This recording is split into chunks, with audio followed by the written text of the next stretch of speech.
மக்களவை தேர்தல் முடிவுகள் சிறப்பு நேரலையை பார்த்துக்கிட்டு இருக்கோம். இன்றைக்கு காலையிலிருந்தே தொடர்ந்து முன்னிலை நிலவரங்கள் வந்து கொண்டிருக்கின்றன. வெற்றி நிலவரத்தையும் பார்க்கிறோம். ஆனா அதிகாரப்பூர்வமாக இவ்வளவு இடங்கள் வெற்றி அப்படின்ற அறிவிப்பெல்லாம் வரதுக்கு நம்ம கொஞ்சம் காத்திருக்கணும். ஒரு மதியத்திற்கு மேல ஒரு சில நம்பர்ஸ் அப்படியே சஸ்டெயின் ஆயிடுச்சு. 293 233 அப்படின்னு.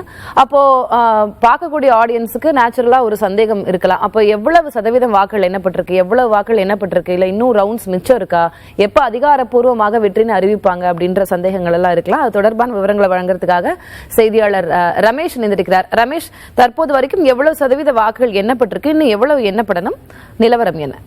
திலகவதி, தேர்தல் ஆணைய இணையதளத்தில் பார்க்கும்போது கிட்டத்தட்ட 80% வாக்குகள் எண்ணப்பட்டிருக்கின்றன. இன்னும் 15% ஓட்டு தான் எண்ண வேண்டி இருக்கு. மொத்தம் இருக்கிற 543 சீட்ஸ்ல பாத்தீங்கன்னா பிஜேபி தான் வந்து மேஜர் பார்ட்டியா வந்து 243 என்ற ஒரு பெரிய நம்பரை வந்து தொட்டிருக்காங்க. இந்த நம்பர் வந்து ஃபுல்லாவே பாத்தீங்கன்னா பிஜேபி உடைய ஒரு ரோல், இவ்வளவு பெரிய சீட்ஸ் வின் பண்ணிருக்காங்க. காங்கிரஸ் வந்து இப்ப தற்போது 100 சீட் பக்கம் வந்துட்டாங்க. இது காங்கிரஸ் வந்து தற்போதைய நிலவரம் 100 சீட் பக்கம் வந்துட்டாங்க. மீதி வந்து அதர் பார்ட்டி. அதாவது பாத்தீங்கன்னா இந்த 271 அதாவது 272 இருந்தா ஆட்சி அமைக்கலாம் அப்படின்ற ஒரு சூழலில் கிட்ட நெருங்கிட்டாங்க பிஜேபி. அதாவது பாத்தீங்கன்னா இன்னமும் ஒரு நேரோ மார்ஜின் எவ்வளவு சீட்ஸ் இருக்குன்னா 2% மார்ஜின் வந்து 19 சீட்ஸ் இருக்கு. அதாவது 5000 ஓட்டு 10,000 ஓட்டு லீட்ல காங்கிரஸை விட பிஜேபி 19 சீட்ஸ் இருக்காங்க. இந்த சீட்டு யாருக்கு வேணாலும் போலாம் அப்படின்ற ஒரு சூழ்நிலை இருக்கு. அதே மாதிரி காங்கிரஸுக்கும் அந்த பிரச்சனை இருக்கு. 15 சீட்டு வந்து 5000 ஓட்டு 10,000 ஓட்டு வித்தியாசத்துல பிஜேபியோட முன்னாடி இருக்காங்க. இந்த இதான் வந்து இந்த 2-3 மணி நேரத்தில் அடுத்த 3 மணி நேரத்துக்கு நம்ம உன்னிப்பா கவனிக்க வேண்டியது இந்த இடங்கள் தான் நம்ம பார்க்க வேண்டியதா இருக்கு. அடுத்ததாக மொத்த என்டிஏ அலையன்ஸ்ல பத்தி பார்க்கும்போது ஒட்டுமொத்தமாக அலையன்ஸ்ல பார்க்கும்போது பாத்தீங்கன்னா லெஸ் தென் 2% மார்ஜின்ல பாத்தீங்கன்னா கிட்டத்தட்ட 23 சீட்ஸ் வந்து இருக்கு. இது வந்து பிஜேபி வந்து முன்னாடி இருக்காங்க.